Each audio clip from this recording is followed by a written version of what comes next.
we're sitting here with the Smithereens. We've got Jim, Dennis, and Pat, who have done a bunch of live broadcasts too. I mean, is there anything different you guys do preparing for like when you did the WNEW broadcasts and all that? Well, that was a hot summer day. I remember we played in Asbury Park. I think we drank copious pitchers of beer.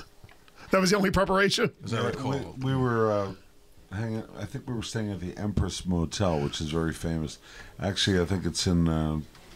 What's the 45 sleeve of? Oh, the Hungry Heart, the Hungry Heart, Springsteen picture sleeve. Yeah, the Empress is in that, and we were drinking at the Stone Pony, or us at the bar at the Empress.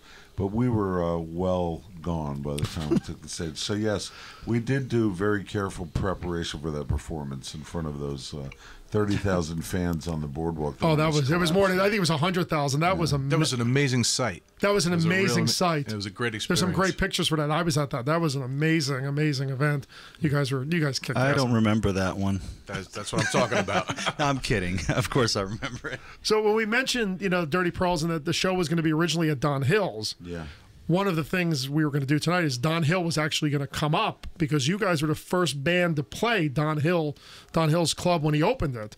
Give me some recollections on Don. I mean, we loved Don and we miss him already, but I don't know that Don Hill would necessarily translate to the format known as radio. I have a hard time buying into that. Don, if you think about it, and you know how Don talked. There was a visual element involved with Don that made it all the more compelling. But Don, think about Don on the radio. He did have a face for radio.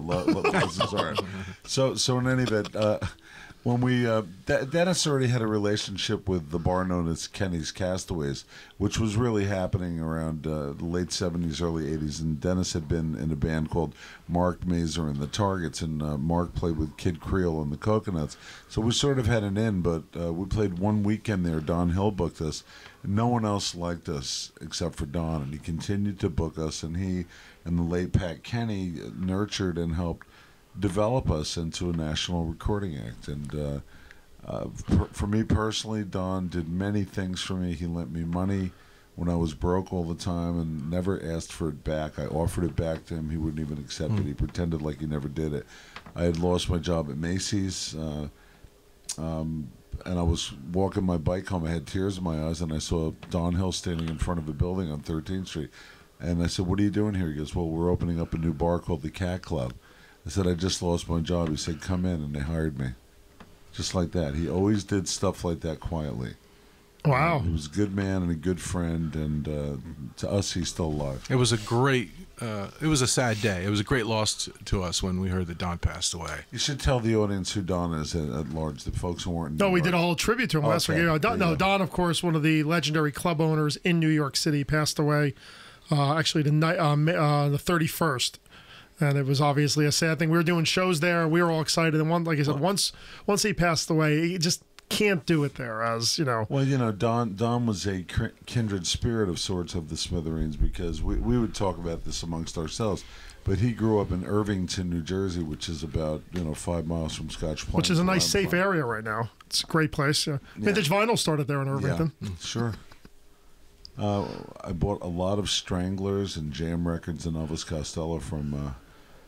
What's his name? Rob Roth, yeah. No discounts, though. I thought it was Hyman Roth. No.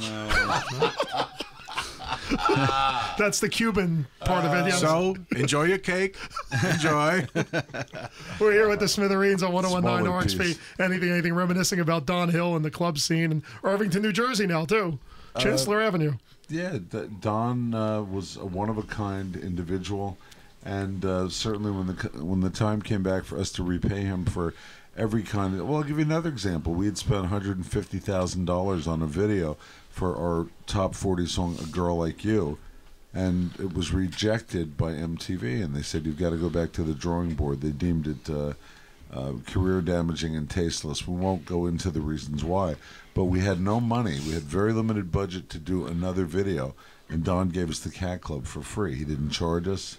He did the right thing. He did what a friend would do. We were in the ringer. We needed help. It had to be done quick, and he didn't ask for a dime. And so the video that you see, those of you listening out there, and you as well, for A Girl Like You, where we're on stage playing, and at the time it was sort of a groundbreaking video, the band poking fun at themselves, unusual camera shots. Black and white. That was all done at the Cat Club, which Don Hill was the manager of. That's unbelievable. Yeah, and he left the bar open with no bartender, so that was pretty dangerous. Yeah.